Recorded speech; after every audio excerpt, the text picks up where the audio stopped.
NGT में 2 सितंबर 2025 को बेतवा के संरक्षण और संवर्धन को लेकर एक ऐतिहासिक सुनवाई हुई और उस सुनवाई में कई महत्वपूर्ण आदेश जो है वो पारित किए गए हैं। और वो जो आदेश हैं वो उससे ऐसा लगता है देख करके कि अब बेतवा का पुनर्जीवन का कार्य जो है वो निश्चित ही पूरा हो पाएगा। एनजीटी में जो सुनवाई 2 तारीख को हुई, उस सुनवाई के अंदर याचिकाकर्ता मेरे स्टूडेंट राहुल शर्मा जी थे और उनकी तरफ से मैंने याचिका लगवाई थी। और लेकिन पूरी चीज़ को मैं मॉनिटरिंग करते रहा, क्योंकि शुरू में भी हमने इसके वीडियो बनाए, इस पर मुख्यमंत्री मोहन यादव ने संज्ञान लिया, बाद में कलेक्टर रायसेन और राजीव गांधी जल संग्रहण संस्थान के जो डायरेक्टर हैं वो और प्रिंसिपल सेक्रेटरी सहित तमाम लोगों ने इस पर भाग लिया था और इस पर अपनी अपनी जिज्ञासाएं, अपने अपने सलाह दिए थे और मुझे उसमें विशेष तौर पर आमंत्रित किया गया था। लेकिन जो प्रारंभिक कार्य किए गए उसके बाद कुछ उसमें परिणाम नहीं आ रहा था। इन समग्र को ध्यान में रखते हुए कल मैंने राहुल शर्मा जी हैं वो उनकी तरफ से मैंने कल खुद इस मामले में जिरह की और इस मामले में भाग लिया और उनके प्रतिनिधि के रूप में मैंने कोर्ट में अपने तथ्य रखे। चूंकि इसमें Madhya Pradesh pollution control board की से कहा गया कि हम माननीय एनजीटी कोर्ट के आदेशों का पालन करने में कुछ और समय चाहते हैं, इसीलिए उनके द्वारा तो कोई सबमिशन नहीं था। लेकिन मेरे द्वारा इसमें 2 महत्वपूर्ण सुझाव दिए गए। पहला तो मैंने ये कहा कि जिन लोगों को इसमें पार्टी बनाया गया है, मसलन Madhya Pradesh pollution control board को या पीएस हाउसिंग एंड एनवायरनमेंट को या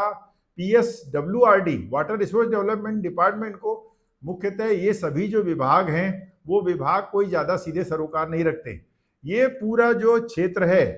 बेतवा का, जो उद्गम का क्षेत्र है, वो पास भोपाल के पास 18 किलोमीटर दूर झीरी गांव में स्थित है। और जो झीरी गांव है वो बहुत ही पिक्यूलियर है। वो झीरी गांव जो है वो टाइगर रिजर्व जोन में आता है, जिसको बोलते हैं tiger Ratapani tiger reserve zone. और मैंने फिर ये कोर्ट में प्ली दिया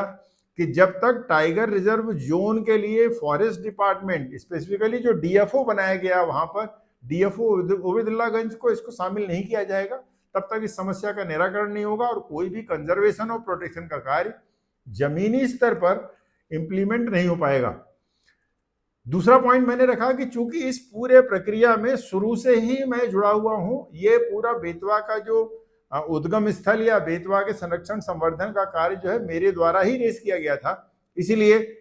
मैंने कोर्ट से आग्रह किया है कि इसमें मुझे इंटरवीन करने के लिए अनुमति दी जाए, ताकि मैं इस पूरे मामले को समग्र रूप से इसको टेकअप कर पाऊं और संबंधितों से सक्रियतापूर्वक इसमें कार्य कर पाऊं। ये 2 बिंदु मेरे द्वारा दिए गए थे। मुझे इस बात की खुशी है कि एनजीटी ने विशेष रूप से जस्टिस शिव कुमार सिंह ने मेरी दोनों बातों को ध्यानपूर्वक ध्यान दिया और मेरी दोनों बातों को स्वीकार किया और मेरे आग्रह को स्वीकार करते हुए आज पारित होने वाले आदेश में दोनों ही बातों को हाईलाइट कर दिया। उन्होंने DFO ओबेदुल्लागंज को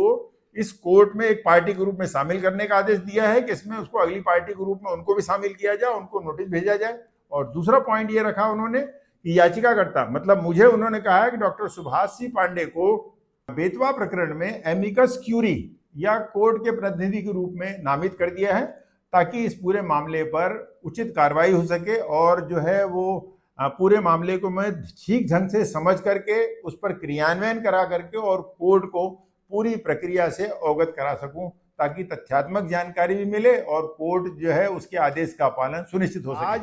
आया एनजीटी का आदेश इस लिहाज से बहुत ज्यादा सिग्निफिकेंट है क्योंकि इस आदेश के बाद अब समस्त जो संबंधित विभाग हैं, चाहे वो फॉरेस्ट डिपार्टमेंट हो, चाहे वो रेवेन्यू डिपार्टमेंट हो या कलेक्टर्स हो या फिर Madhya Pradesh pollution control board है, सारे की सारे विभाग जो है अब दुरुस्त हो जाएंगे। अब वो आनाकानी नहीं कर पाएंगे, वरना बहुत समय से मैं इस प्रक्रिया में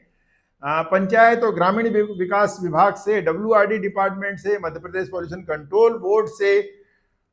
फॉरेस्ट डिपार्टमेंट, सभी से मैं बार बार आग्रह कर रहा हूं। मैंने कई सारी इसमें FIR लगाई हैं, अपील लगाई हैं, लेकिन इनके द्वारा बहुत सीमा तक वो लोग नहीं कार्य करना चाहते थे और उनका कहना था कि जब वो छोटा मोटा यदि सोर्स चालू हो गया है तो हमारा काम पूरा हो गया, मुख्यमंत्री के आदेश का हमने पालन कर दिया, लिहाजा ये और कुछ करने को तैयार नहीं थे। जबकि स्थिति ऐसी नहीं है। स्थिति तो ऐसी है कि जब तक इसमें पूरा बहुत ज्यादा डीप में घुस करके हम इस पूरे मामले को नहीं करेंगे, ये समस्या जस की तस बनी रहेगी। हर गर्मियों में समस्या होगी, बल्कि समस्या और बढ़ेगी। बात केवल बेतवा नदी के उद्गम की नहीं है, कोर्ट का जो आज का आदेश है, मध्य प्रदेश के जितने भी जिलों से बेतवा नदी बहती है, समस्त जिलों के कलेक्टरों को यह आदेश दिया जाता है कि वे ये सुनिश्चित करें कि बेतवा नदी में कहीं भी मल मूत्र या गंदगी या कोई भी सीवेज या एफ्लुएंट नहीं मिलेगा। और इसीलिए उनसे सभी कलेक्टरों से, संबंधित जिलों के कलेक्टरों से स्टेटस रिपोर्ट मंगाई गई है और ये आदेश दिया गया है कि इसको कड़ाई से सुनिश्चित किया जाए कि बेतवा में कोई भी तरह की गंदगी जो है वो मिलाने से वो रोकें। और इस लिहाज से बेतवा का समग्र पुनर्जीवन का कार्य प्रारंभ होने की दिशा में एक बहुत बड़ा माइलस्टोन है, बहुत बड़ा कदम है। आज